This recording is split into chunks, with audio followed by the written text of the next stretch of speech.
Hi, how you doing? I'm doing fantastic. How are you, the Curvy Critic? The Curvy Critic, baby, All yes. right. Be kind. Oh, I will be. I promise. I promise. Okay. So listen, I have a little bit in common with you. I was in a musical back in the day called Tommy. So I Uh-huh. worked with Pete Townsend on that project. Yeah, It was a Pete's a dear friend. Yeah. Yeah, I worked with Pete on that project, and then I worked with Queen too back in the day. So I got an old background in rock and roll, baby. Cool. But Cool.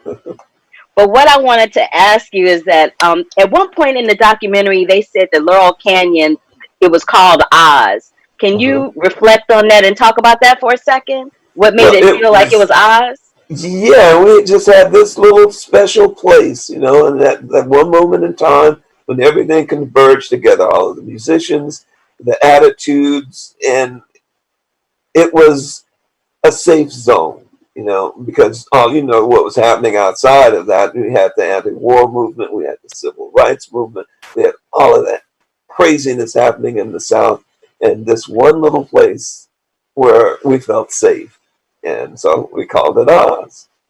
Okay, that makes sense actually. Now that you explained it that way, and then, and I hate to add this question because it's so funny now that cannabis or marijuana is legalized now, but back in your day, it wasn't. And a lot of people took it to enhance their musical abilities, and some people would even call it a sacrament. Would you refer to it as that? Well, I wouldn't call it a sacrament, but I would call it kind of a medium that opened your it kind of released inhibitions. It allowed you to play music that maybe you wouldn't have played, because we all have these kind of control valves, and it kind of opens it up and lets you just hang out. I know So, that's right. And what would you say made up like the musical chemistry of the artists that were congregating during that time? Because it seemed like it was a one big happy family in one small section of LA, and LA is a small big town, so to speak. You know mhm, what I mean? So correct. what would you say contributed to that musical chemistry between everybody? Because this one place, people kind of put their prejudices and preconceived notions aside. And so here we are, Arthur and me, two black guys from, Los Angeles, and we're up in Hollywood, and nobody looks like us, but nobody's afraid of us. We were all accepted, and so there was no touch, no hint of racism. Everybody was just, accepted for who they were.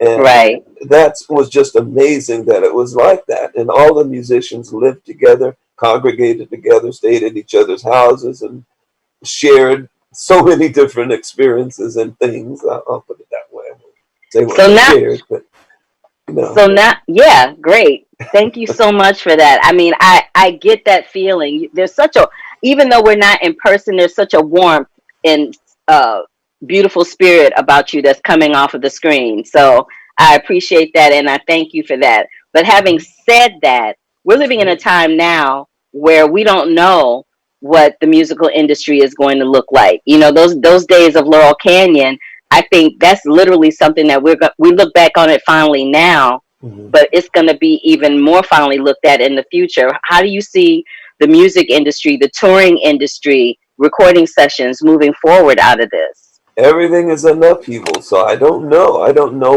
what will come out of this. Something will come out of it, but the touring and the one thing good is happening is the technology is such that people can actually put out a first class record from something that they did in their bedrooms. So that's amazing. I think the lady that won all those Grammys was able to do that last year. Billie Eilish, Billy, yeah. yes. So that's amazing. But as far as live music and touring, it's kind of in flux right now. None of us know what's going to happen, and they're going to have to change all of these parameters around, because it.